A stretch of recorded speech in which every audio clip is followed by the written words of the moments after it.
सो जो हम private part से प्ले हम लोग छोटे बच्चों में देखते हैं, maybe till the age of 7, 8, 9 years बच्चों में देखते हैं। हम ये मानते हैं, मेरा ओपिनियन है और रिकमेंडेशन है कि हम उसे सेंसरी की नज़र से हमें देखना चाहिए।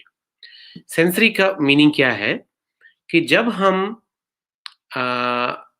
प्राइवेट पार्ट्स की बात करते हैं, तो हमें उसको एब्नॉर्मल, इनअप्रोप्रिएट की नज़र से देखने के बजाय, हमें उसमें सेंसेशन देखना है। आपको बहुत बेसिक सी चीज़ सोचना है कि जो प्राइवेट पार्ट्स होते हैं, वो उनसे उनसे जो टैक्टाइल टच सेंसेशन जो मिल सकता है, मिलता है, वो एक्चुअली बहुत हाई है, which is a biological fact.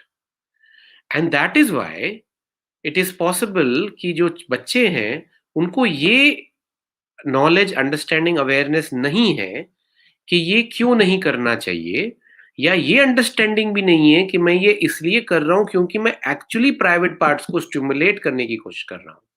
हमें पहले अपने दिमाग से ये चीज़ निकालनी चाहिए कि ये बहुत रॉन्ग बिहेवियर है, या ये बिहेवियर प्राइवेट पार्ट्स को स्टिमुलेशन करने के लिए किया जा रहा है।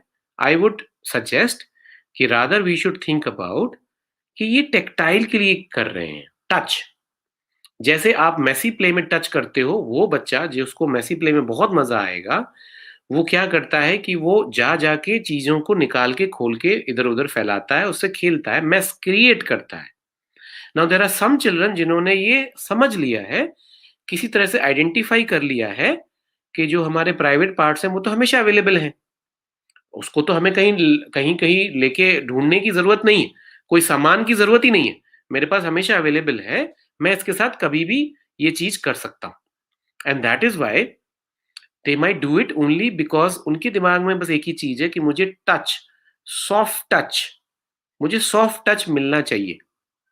नाउ सॉफ्ट टच मिलने का अगर थिंकिंग हम करें, तो हमारा ट्रीटमेंट ये होना चाहिए, 1, हम चाइल्ड को उस बिहेवियर से कैसे रोकें, ये तो है ही है। दूसरा, हम कैसे और opportunities, better opportunities, even more fun वाली चीज़ें चाइल्ड को दें, लेकिन सॉफ्ट टच वाली दें, सो दैट वो चीज़ सब्स्टिट्यूट हो जाए, वो चीज़ कॉम्पेंसेट हो जाए। तो आप कैसे कैसे सब्स्टिट्यूट करेंगे? सॉफ्ट टच के लिए आपके पास क्या हो सकता है?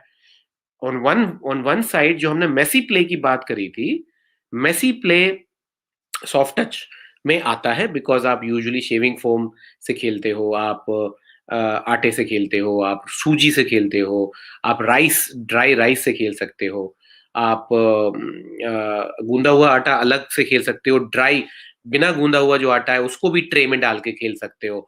सो सॉफ्ट टच जो आप टेल्कम पाउडर से भी प्ले कर सकते हो। सॉफ्ट टच जहाँ भी मिलता है हमारे को एनी हाउ हैंड्स हैंड्स में खासकर, वो हमें अपॉर्च्युनिटीज़ चाइल्ड को डेलिबरेटली प्रोवाइड करनी है under our supervision. It is not that कि आपने शेविंग फोम चाइल्ड को दे दिया हाथ में, अब वो उसको जो करना है वो कर सकता है, ऐसा नहीं करते हैं। सेंसरी में हम हमेशा कुछ सजेस्टेड, कुछ स्ट्रक्चर्ड एक्टिविटीज़ करते हैं, एक स्पेसिफिक रिस्पॉन्स भी हमारे दिमाग में होता है। हम चाहते हैं ये राउंड बनाएँ, हम चाहते हैं कि एबीसी लिखें, हम चाहते हैं कि फिंगर्स यूज़ करें, या हम चाहते हैं कि वो बस अपने हैंड्स को थोड़ा-सा ऐसे-ऐसे लगाएँ। All those can be examples of light touch. On the other side कुछ स्पेसिफिक चीज़ें हैं जो मैंने यूज़ करी हैं अपने एक्सपीरियंस में, और वो बड़ी इफ़ेक्टिव हुई हैं। फॉर एग्ज़ाम्पल एक जेल बॉल आती है। जेल बॉल बेसिकली मीन्स वो बॉल जेल की ही बनी हुई होती है। उसका कोई outer hard cover, rubber cover नहीं होता है। अगर आप उस बॉल को प्रेस करेंगे, तो जेल जैसा फ़ील होता है। जेल वाली जो फ़ीलिंग है, ये वही फ़ीलिंग है जो हमारे को स्किन में भी मिलती है। ये जितना भी हमारा स्किन होता है, बॉडी पार्ट होते हैं, क्योंकि इनमें ब्लड वेसल्स होते हैं, इनमें मसल्स होते हैं, टिश्यूज़ होते हैं, इसलिए ये जेल वाली फ़ीलिंग देते हैं। Same is with our private parts also. And that is why हम डेलिबरेटली चाइल्ड के लिए एक्स्ट्रा अपॉर्च्युनिटी प्रोवाइड करते हैं, कुछ इतना मज़ेदार टच वाली चीज़ें देते हैं कि चाइल्ड को ये समझ में आए कि मेरे पास और बेटर अपॉर्च्युनिटीज़ अवेलेबल है। तो वो उस चीज़ को नहीं करता है जो वो प्रॉब्लमेटिक वाली है हमारी नज़र में, और वो उसको छोड़ के उन चीज़ों को करता है जो अभी हमने प्लान्ड वे में उनको प्रोवाइड करी है। तो gel ball is a very good way of substituting private parts play. The other thing can be in therapy with a therapist.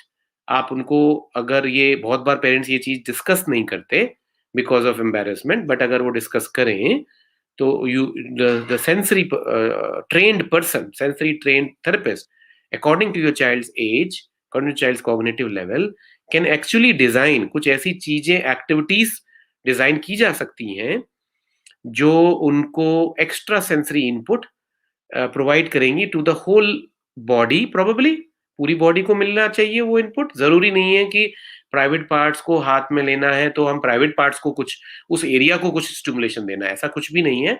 आपको हैंड्स को फोकस करना है, क्योंकि हैंड से कर रहे हैं चाइल्ड। कई बार चाइल्ड हैंड्स से नहीं करता है, कुछ और ढंग से भी करता है। फॉर एग्जाम्पल वो एज या कॉर्नर ऑफ द फर्नीचर को पे जाके प्रेस करने की कोशिश करता है, उसमें हैंड्स यूज नहीं होते। दैट मीन्स आपको प्रेशर वे में थिंकिंग करनी है कि चाइल्ड शायद प्रेशर फील करना चाह रहा है। आप प्राइवेट पार्ट्स वाली बात को थोड़ा सा साइड में रखते हुए चाइल्ड के हिसाब से अगर सोचेंगे तो आपको पता पता चलेगा कि या तो वो टच करने की कोशिश कर रहे हैं, हैंड्स में सेंसरी इनपुट चाहिए, या फिर वो प्रेशर फील करना चाह रहे हैं, तो वो edge of the corner of the furniture और एनीथिंग में डेलिबरेटली अपने ग्रॉइन एरिया में प्रेस कर रहे होते हैं, उसके अगेंस्ट में वो हार्ड प्रेस कर रहे होते हैं। अगेन उसको आपको प्रेशर की नजर से देखना है, और अगेन थेरेपिस्ट के साथ प्रेशर इनपुट के लिए कुछ एक्टिविटीज, आइदर कुछ एक्टिविटीज, और दूसरा अपने हैंड से कैसे हम पूरी होल बॉडी को कैसे प्रेशर प्रोवाइड कर सकते हैं, या फिर जो हमने सेंसरी डाइट आपको बताया था, even that sensory diet can help, right. So gel ball is one, soft touch वाली activities are two, pressure activities because अगर चाइल्ड प्रेस कर रहा है corner of the table and edge of the surface या furniture से, तो pressure वाली activities देना है। जनरल सेंसरी डाइट देना है बिकॉज उसमें भी प्रेशर एंड टच आ जाता है। एंड फोर्थ, थेरेपिस्ट के साथ प्लान करना है आपको। प्लान करने के पहले आपको डिस्कस करना ही पड़ेगा, यू हैव टू डिस्कस कि दीज थिंग्स आर विजिबल, तो what can be the best option for this child, because it depends on child to sensory activities depend on child to child.